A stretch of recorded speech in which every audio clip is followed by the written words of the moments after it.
is Dean Carr. I'm a member of the board here at QUUF. Welcome into this day with Quimper Unitarian Universalist Fellowship, a liberal religious congregation founded in 1976 and bound together to serve religious freedom, caring community, and social justice. As we gather, I acknowledge that the land, water, and shorelines here in Port Townsend are the traditional territory of the S'Klallam and Chemakin peoples. We honor and acknowledge our Indigenous members and neighbors and vow to help restore and sustain these homelands. If you're visiting here today, I offer a special welcome. I invite you to join us for refreshments and conversation in the fellowship hall after the service. We have a newcomers table near the patio doors, just outside here to my right. And our greeters are there to answer any questions that you might have. And we extend an extra welcome to the sleep-deprived teenagers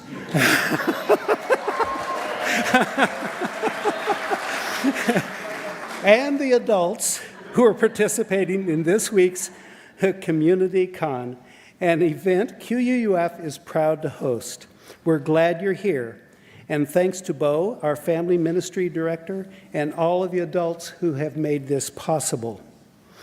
This event, as I understand, there's like 37 or so of you here, I believe. And as I understand, there's 10 different congregations who are people from 10 different congregations who are here. We're really glad you're here. So may the welcome we offer you be in equal measure to the one in our hearts.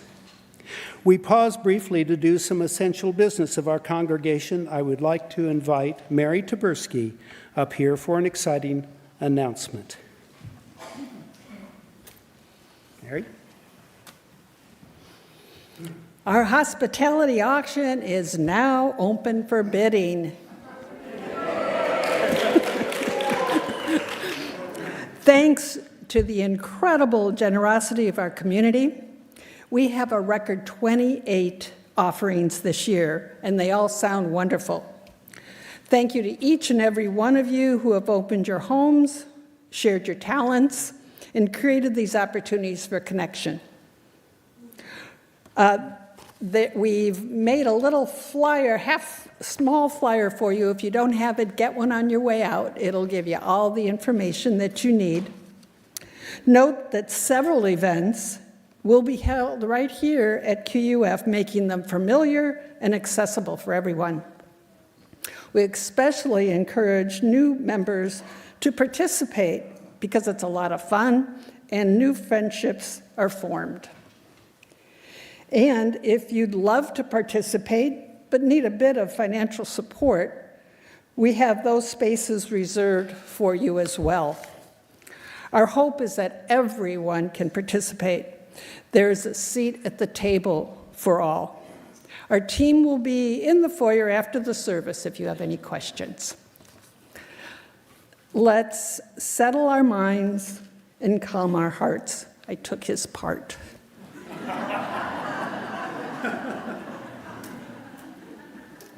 Although she would have done a fabulous job doing what I'm supposed to do. There it is.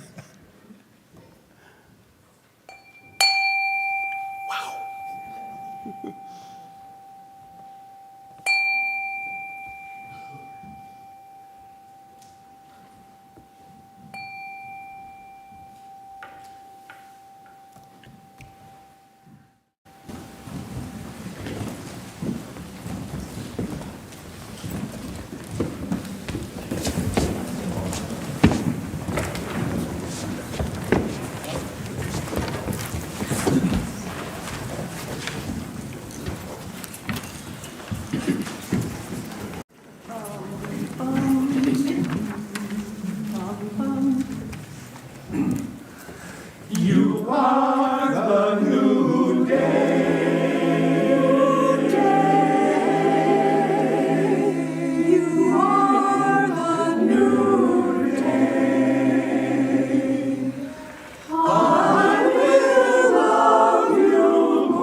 Today's chalice lighter is Glali Santiago.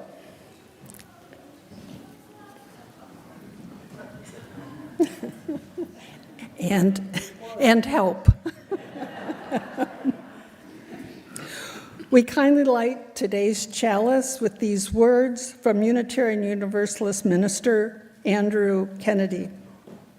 They've been slightly edited for our use.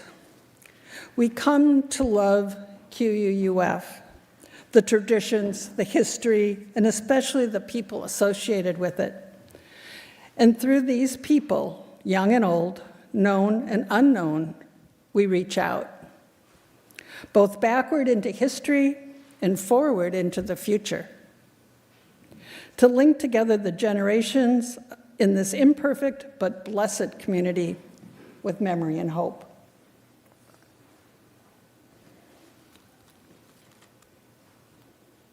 Thank you. Please rise in body or spirit and join us in our opening hymn.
Good morning, everyone. Full house. Those of you who are still waiting for a seat, after this, things might clear out a bit, as in a lot. So, look it. The hymn you just heard is one that for many years ministers would march into General Assembly.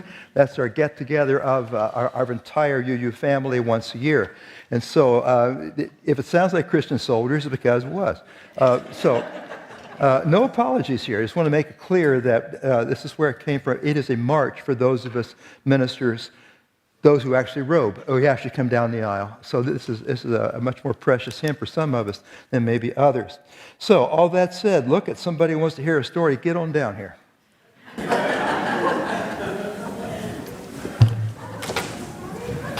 Anybody's welcome.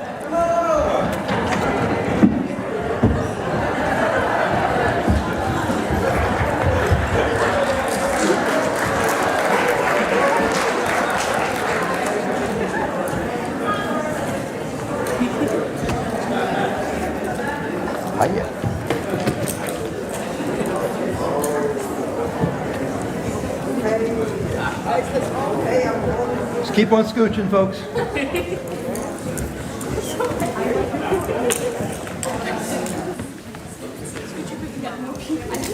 If there are any chairs maybe you can open up?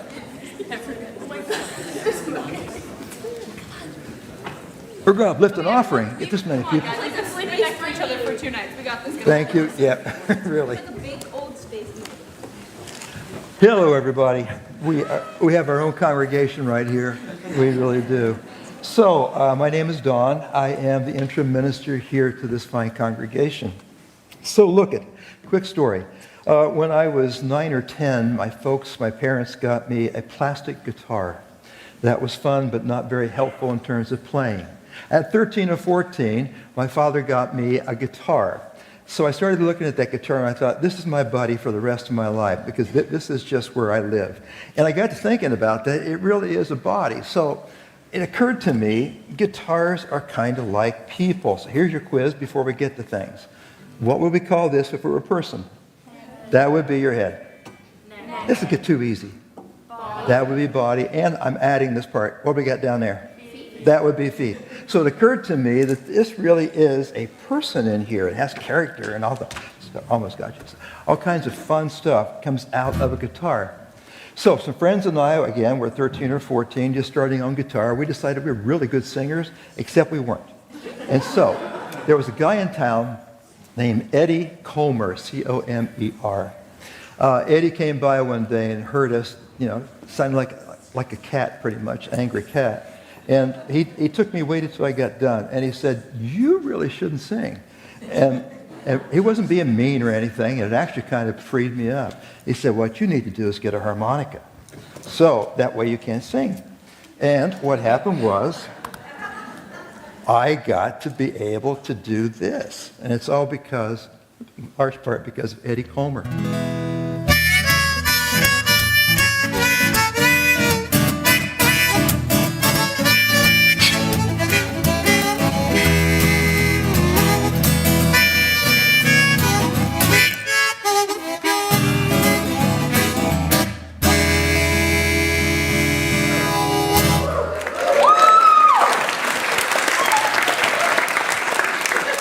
So, here's the point. Somebody came along in my life at just the right time and made a suggestion that has been maybe not a blessing for everybody, but a really good thing for me. What I'm going to tell you about them very quickly, the point here is there are people who come in and out of our lives, no matter how young or how old we are, and they will show us stuff. All I had to do was listen to Eddie. So what I'm telling you is sometimes there are people right in our lives, I'm not going to get into the family stuff, who might be able to say to us something really important that didn't seem so important at the time, but was later. So for the rest of your time here on earth, I ask that you continue to look for your teachers. I don't mean just teachers.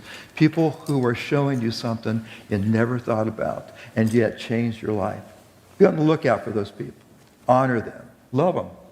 Thank you so much for listening. Again, young folks, it's so good to see you here, teens, youth, and you all, my regulars. It's so glad to see you again, too.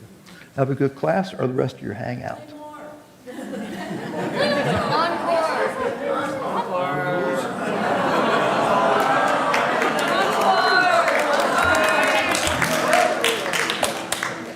got to go with the harmonic I got in because it's got certain keys and stuff. So I'm trying to come up with anything other than what I just showed you. I may not be able to. So, okay, you all have to get out more often.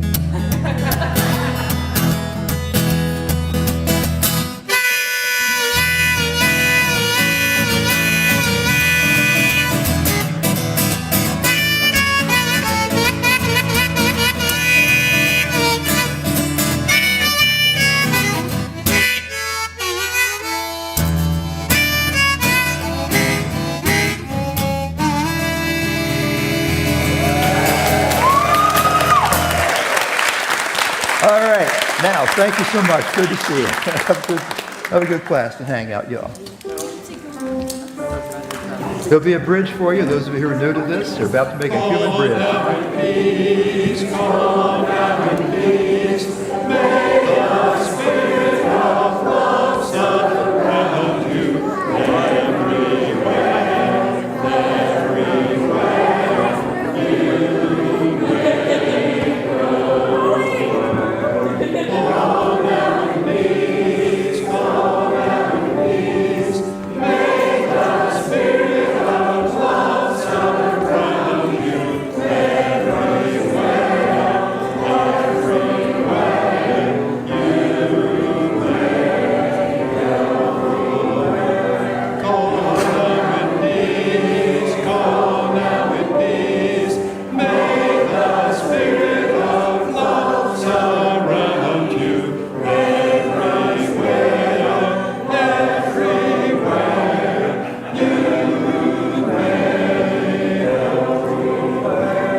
For our visitors, this is a time when we pause to hear from area organizations on the work they do. The offerings we lift support their missions and programs. Today's speakers are Quiana Franklin, Clinical Director of J.C. Mash, and Joanne Rittmuller, member of Bayside's Board of Directors. Is that right? There you go. Sorry, I didn't get to meet you beforehand.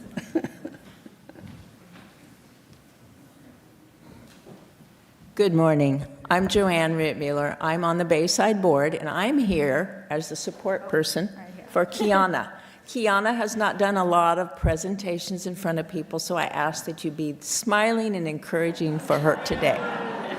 She's been a part of J.C. Mash for how many years?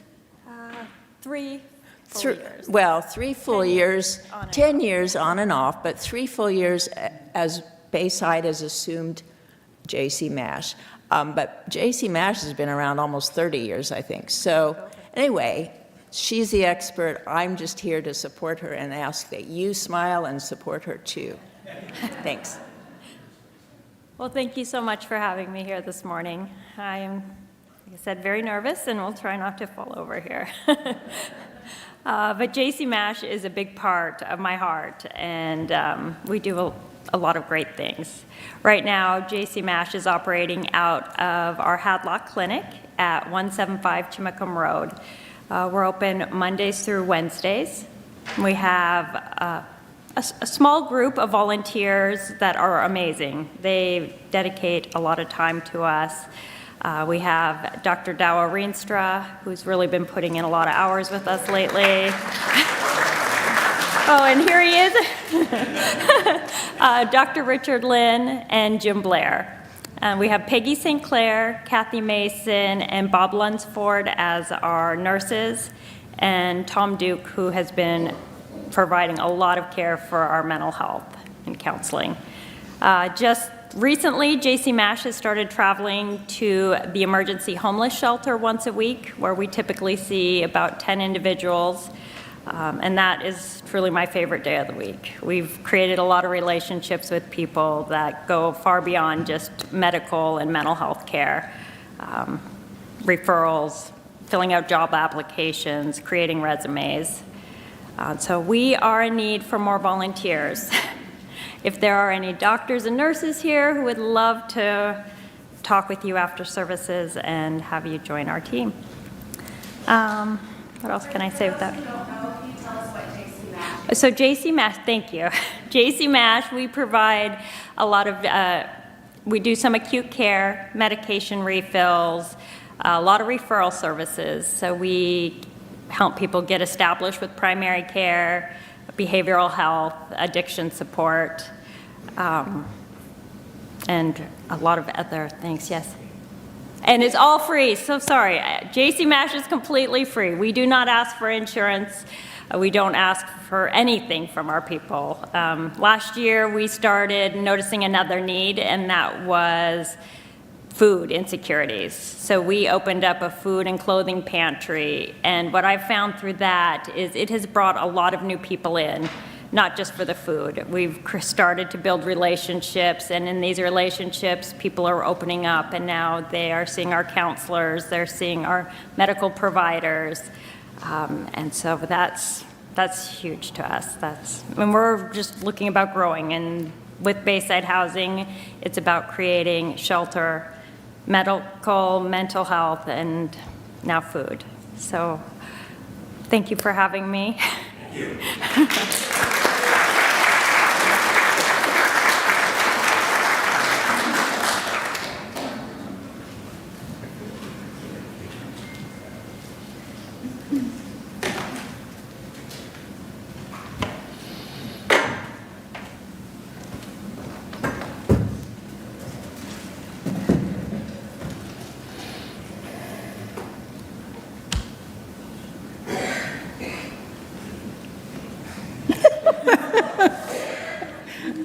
I introduce you?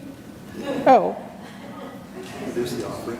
Of the offering. Oh, there it is. We pause for a time of generosity and to receive an offering which today goes to JC MASH. The ushers will come among you to receive the offering, and additional ways of giving will be projected.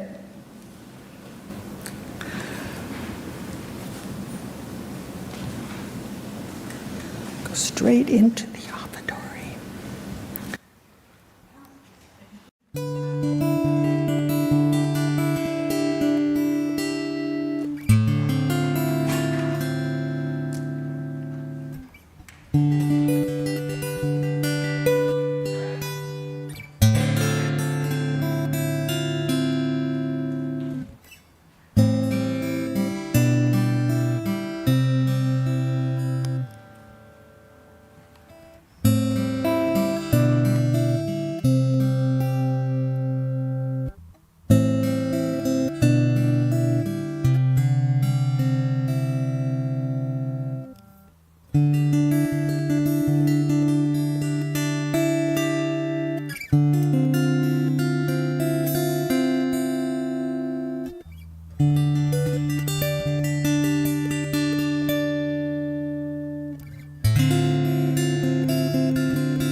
Sorry about the tuning. Those of you with good ears. This is the time we set aside for joys and sorrows, stuff going on with us, stuff going on in our world. We recognize that our joys and sorrows are only a fragment of the joys and sorrows out there in the world, and thus, we place this first stone in honor of Eleanor Holmes Norton. For 35 years, citizens of Washington, D.C.'s delegate to the U.S. House. Eleanor Holmes Norton is the very embodiment of our most cherished Unitarian Universalist values. I will miss her.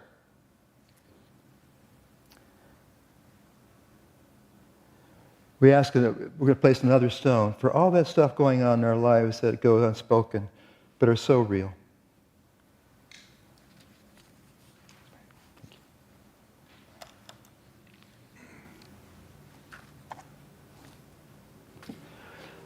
Have mercy on the good folks who have to work with me around worship. So much is new, so much. Folks, this is an important day. Those of you visiting with us, this is the fifth, online as well, this is the 50th anniversary. This congregation has been in business for 50 years. Some of us were just mere children, of course, when that occurred. Offer this guided meditation, called indeed Guided Meditation for a Church Anniversary.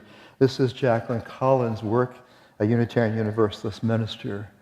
So before we come to that point, I ask you to gather in silence, quiet the mind as best you can, be who you are, but maybe take a few minutes to be together. Listen to your heart. Let this house be quiet.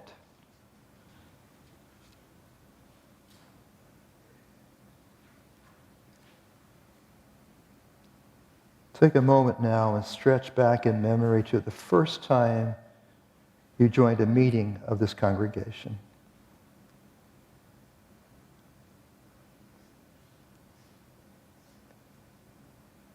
It may have been in this building or a rented space or a home, or what was that first time when you walked in to meet the people called Unitarian Universalists? Were you comfortable? Are you anxious? Are you hesitant? Remember what it was like.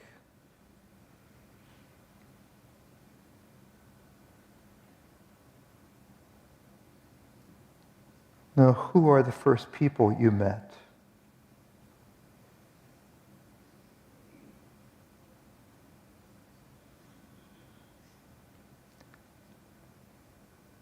Whether today for the first time or here for such a long time, were there friendships in the making or maybe formed? What did it feel like to be a part of the warmth of this community?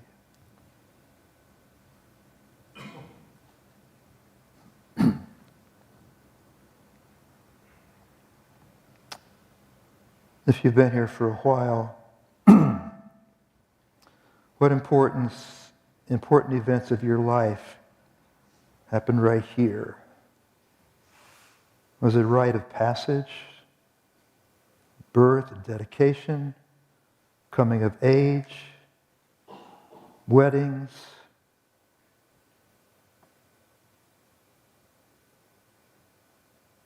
Maybe you remember a time of separation or divorce, loss of someone around you.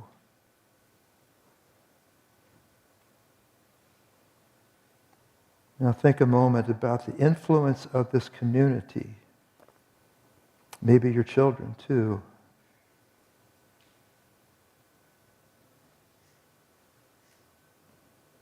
And now together, lift up thanks for this community that is always leaning into new truth, always stumbling its way to vision, to new ways,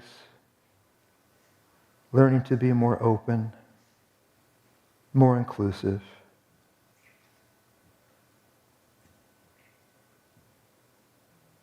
We bow to those pioneers. We try to stretch, fit the hard changes. Seek to be comfortable with being uncomfortable.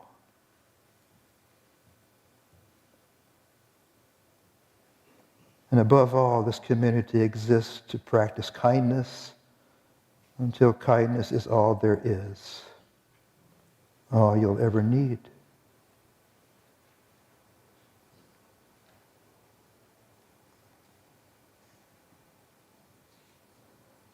Amen. This morning's special music is familiar to some of us. So Happy Together, written by Bonner and Gordon, sung by our QUUF choir.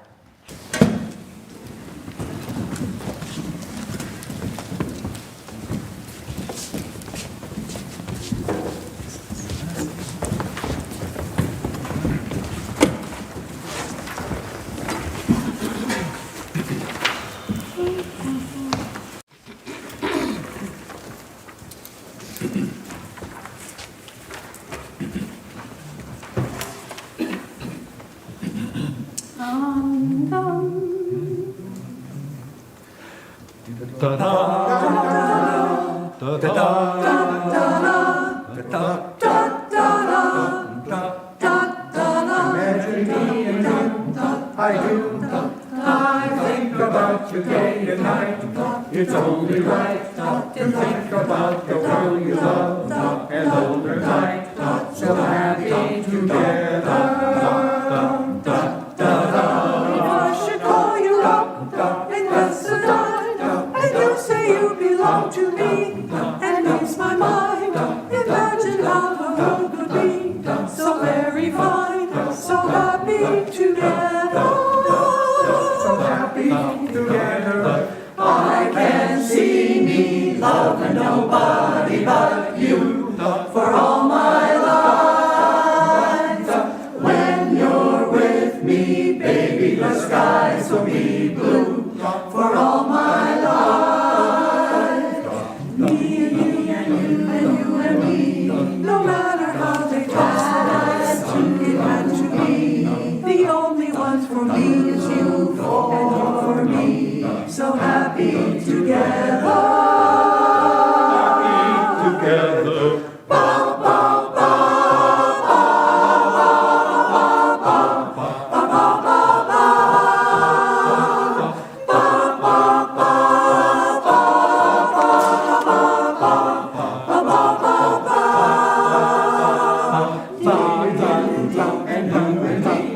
No matter how they toss the dice, it had to be.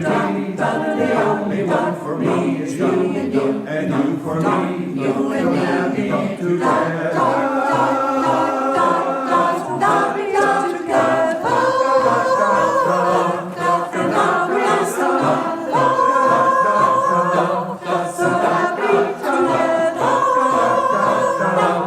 So happy together.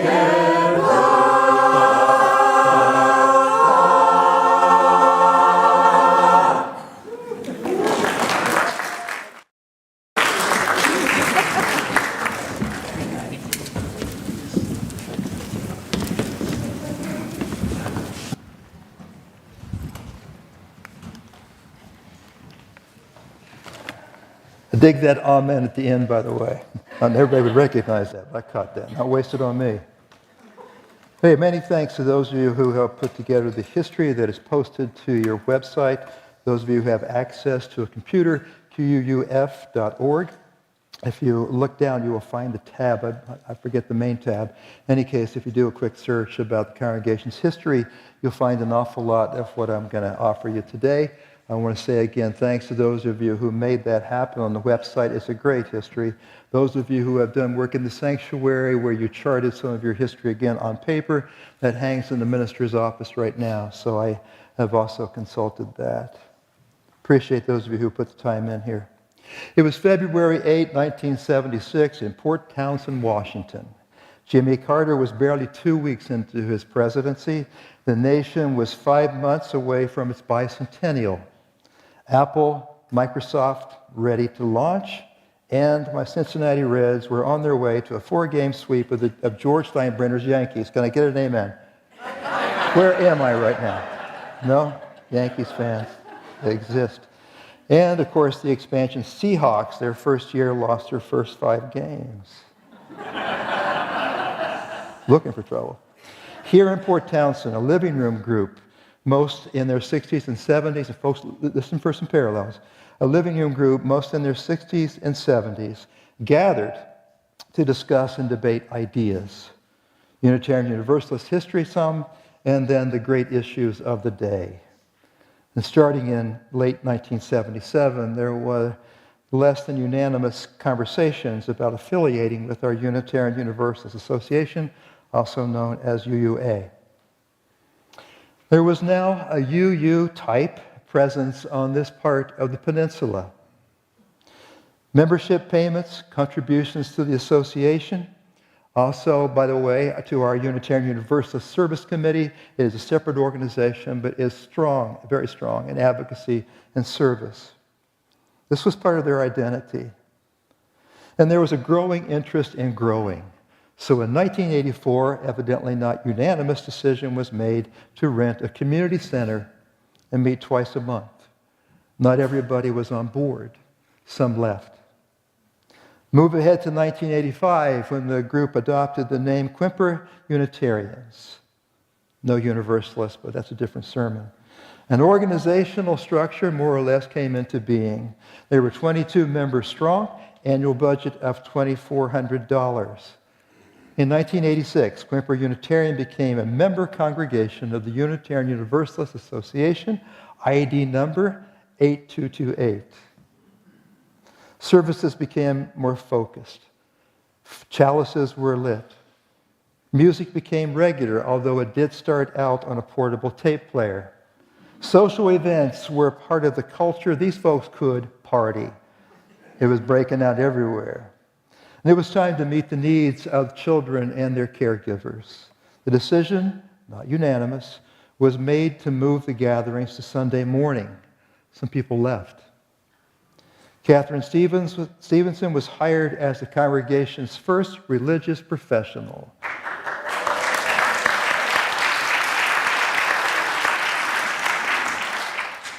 Her charge was to organize a program almost from scratch. It took. By 1990, there were 53 adult members and about 25 children registered for the religious education program, also known as the RE program. But there was a rift in the making, having to do with increasing ritual and spirituality, then, of course, a lightning rod word. The culture was secular-based. A monthly discussion forum was begun, as was a choir. Not everybody stayed. And it was time for the Quimper clan to find or build a place of their own and locate it most likely in Port Townsend. That was not a unanimous decision. Not everybody stayed. The next section is lifted directly from the history given on the QUUF website. In 1994, Louise Nomura received a check from the U.S. government for reparations from the time that she, as a Japanese American, was interned during World War II. She offered QUUF $10,000 to begin a building if that amount could be matched in 3 months' time. 3 months later, $16,000 had been raised with enthusiasm. Blessed be Louise.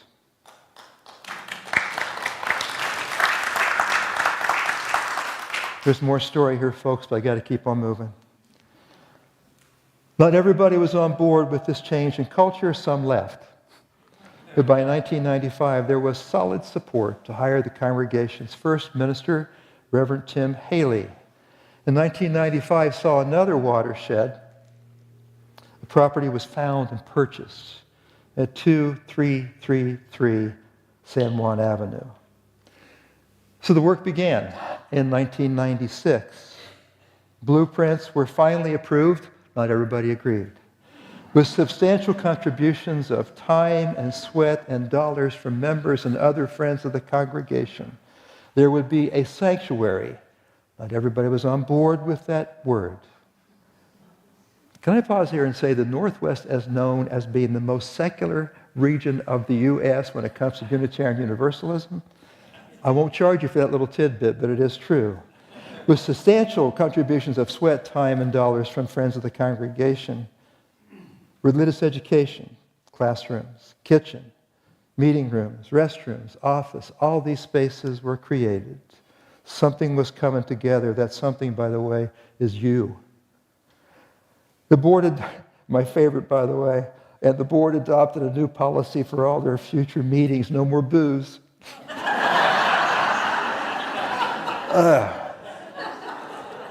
It's in the history also, and I could not make that up, and you know it.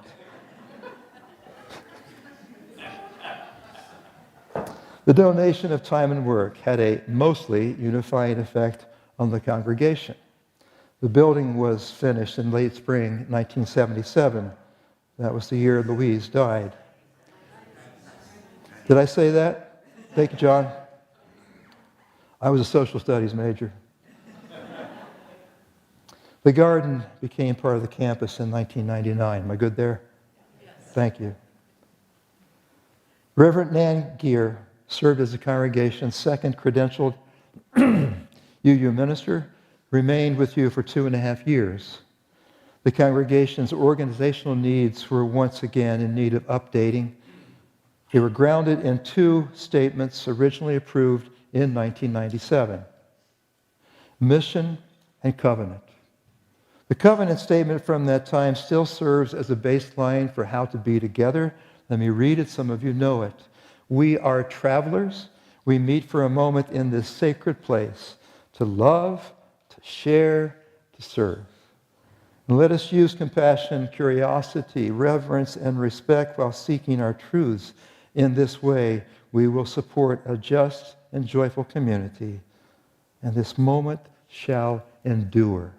Wish I'd written that. That is strong.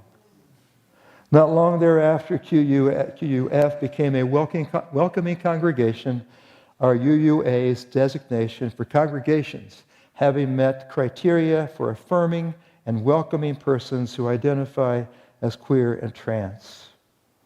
Other justice work took shape as the congregation became known for its witness and its actions and giving to companion organizations. Adult membership stood at 107 in 1998, 103 a year later. Programs for children were growing so rapidly that the space was rented in a nearby school. Space was running out for everybody. Reverend Craig Morrow was hired as the congregation's next minister. When he left, Reverend Tim Haley returned, but at full time.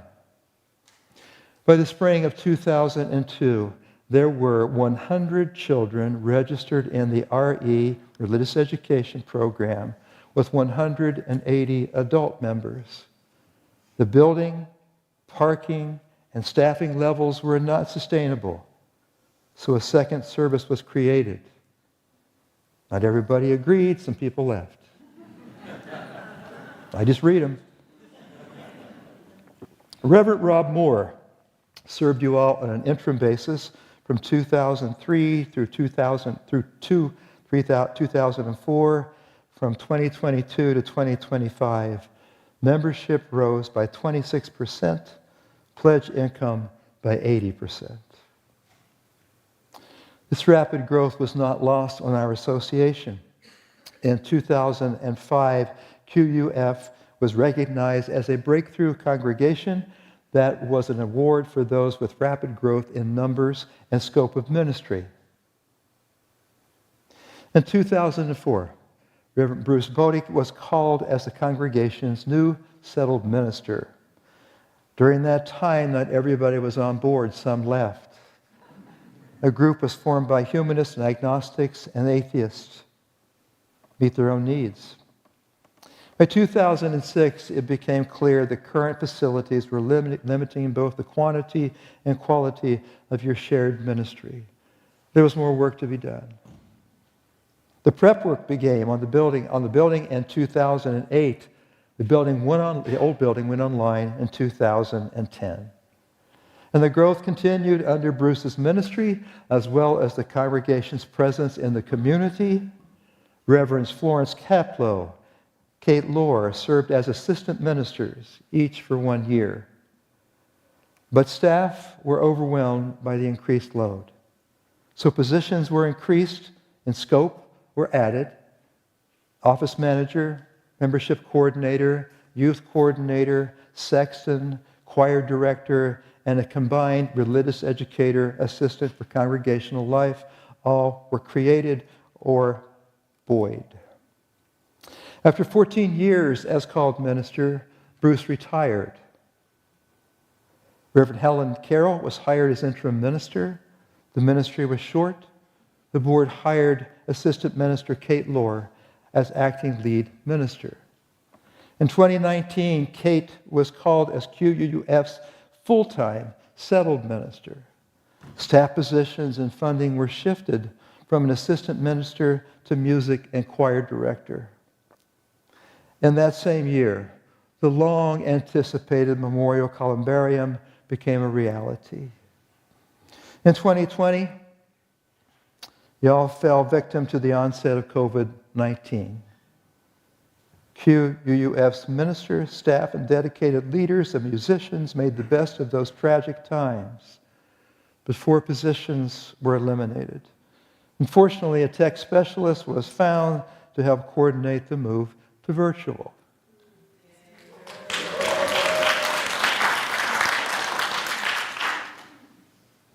Reverend Kate Kinney was hired as the congregation's assistant minister in 2021. Reverend Kate Lohr retired from our ministry in 2022, overlapped by the deep, often bitter conflict within Unitarian Universalist ranks, dating back at least to 2019. At issue was the course many of our congregations and our UU association had already taken to address white supremacy culture within our own ranks, not just outside. And likewise, the shift from a narrative-based statement of values known as the 7 Principles, in place since 1985.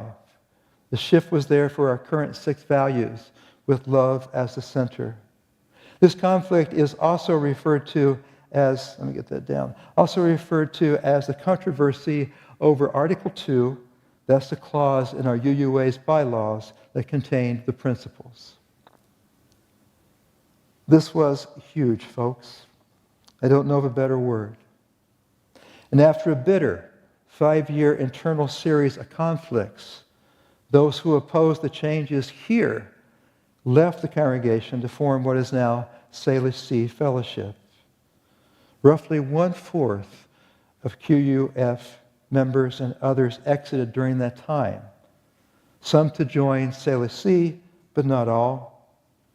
Others still have no ties to either congregation. And there are those who maintain various kinds of relationships with both. These were hard times, friends. The repercussions continue. They are part of my work. In 2024, the congregation voted to affirm the changes to Article 2. The vote signaled QUUF would remain part of the Unitarian Universalist Association. But COVID and the split combined to create deficit budgets. This was new. This was the first shortfall in the congregation's history. And following Reverend Kate Lohr's retirement in 2020, Reverend Kate Kinney shifted from assistant to lead minister for 1 year. In August 2023, Reverend Linda Hart joins the congregation as developmental minister. That is a specialized ministry built around a few specific goals that require more time than the usual 2-year interim process. During this time, the hard work of drafting a governance model, a system that allows boards to think in big terms, assigns the day-to-day to their ministers, that governance model was coming online. And by the way, folks, it has helped you focus power and clarify decision-making. You should be glad for governance. For all, sometimes people roll their eyes at me. I want to hug on them and say, you just don't get it. And adult learning programs, acronym ALSO, also became more robust than ever before or during the conflict and what we hope was the peak of that epidemic. Reverend Hart's ministry ended in mid-2025. I began my virtual ministry in mid-August and joined you in person in early January. As I say many times, I have one goal, not to embarrass the people who hired me. It's a higher bar than you might think some days. As with every congregation I've served, and 3 of those back to the 1880s.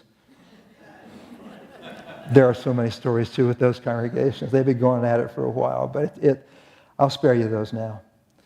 There are stories within your story, within your story, within your story. This is life over 50 years of existence. The tensions have been there. They are still real.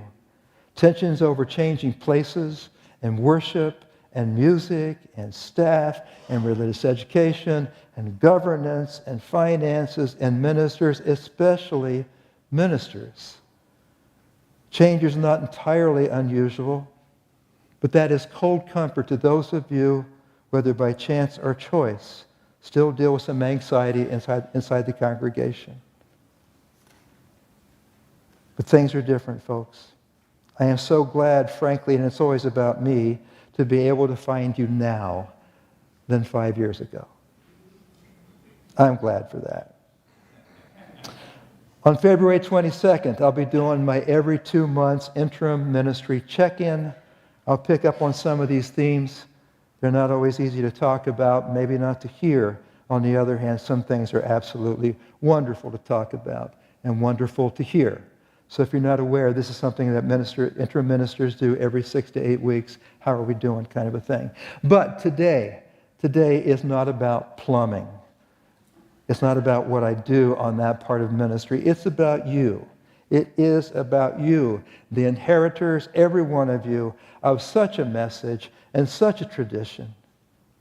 So you are 50 and still going strong. Congregation 8228. And as I think about you, I wish blessings for you as you go forward. I say bless the pioneers who sat in that living room so long ago.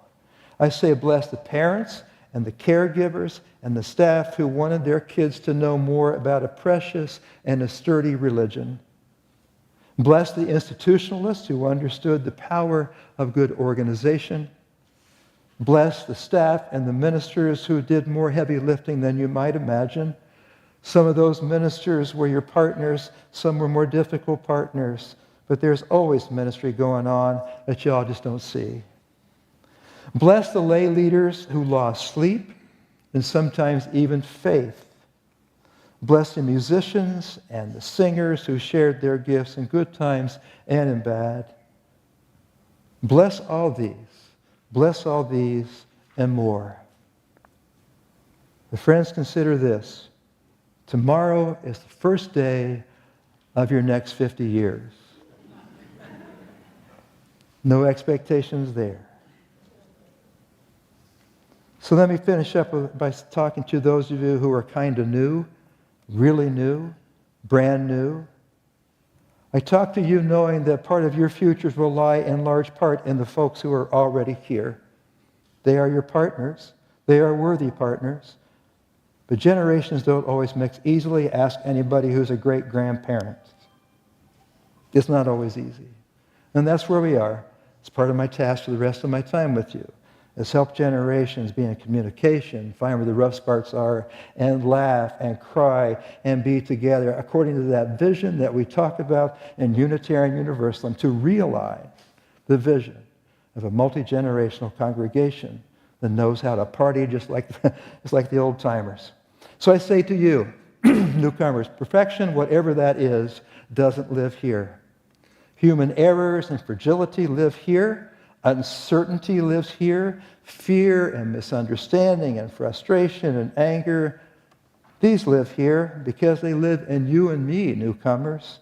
So welcome to what it's like to be in real community, not the warm, fuzzy stuff where nobody gets real. Nobody has to look at their own stuff. That is not community. That is skimming by. Fits and starts happen here, especially with interim ministers.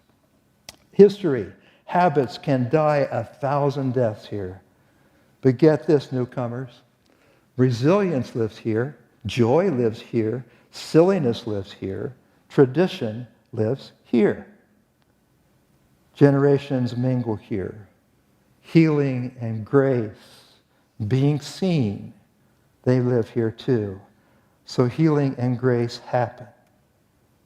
Stories and memories that will last for a lifetime happen here. Brushes with the holy happen here. Injustices and soulless governments, they get called out here. Good leaders live here. Let me say again, resilience happens here. It lives right here. So I say to you, everybody, welcome once again, or the first time, to this wonderful, wacky people. And there you have it, regulars and short-timers, my subjective best take on the first 50 years of your journey. I have missed stuff, certainly mangled some stuff, probably going to hear about it for the next 2 weeks. But in between my omissions and gaps is that durable people, in between my omissions and gaps is a durable people still in the making, still faithful to the people in that living room all those years ago. You are 50 years long, 50 years old, and still going strong, friends. What a privilege it is to be your interim minister at such a time.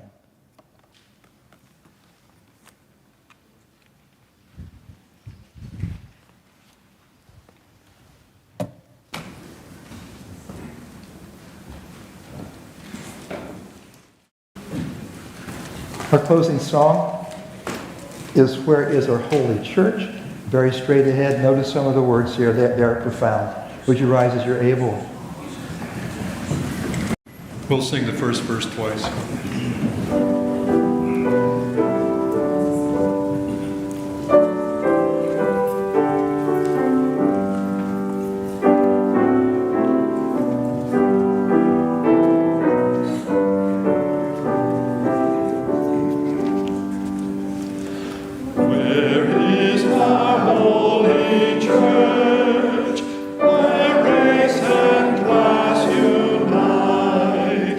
As equal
There you go.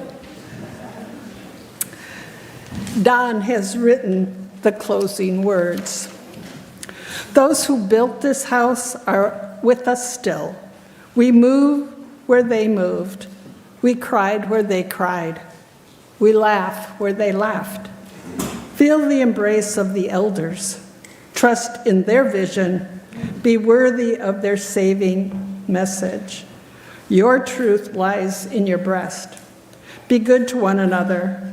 Meet in justice wherever it resides. This is our great mandate. This is our calling. Please join in our chalice extinguishing words. We extinguish our flame, but not the light of truth, the warmth of community, the fire of commitment, or the power of transportation. These we carry in our hearts until we are together again.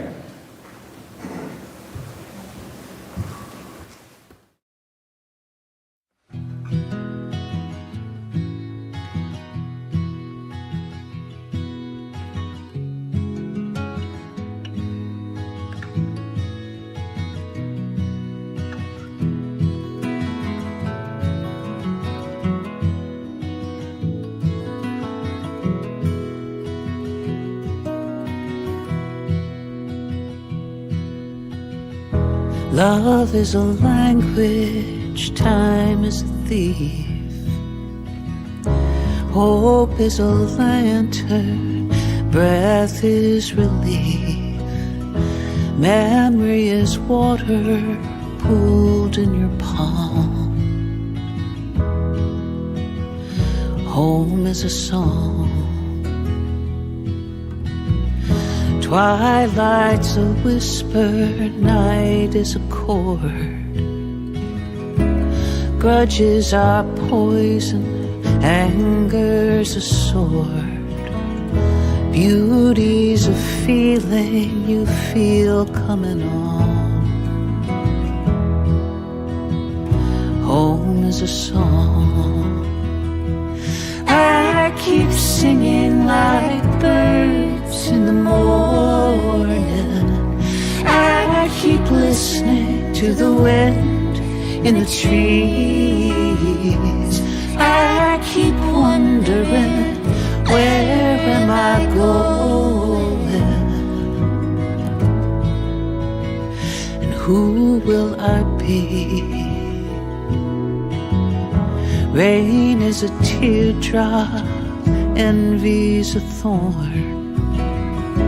A friend is a lifeboat when lonely's a storm. A ghost is a shadow that's here, then it's gone. And home is a song.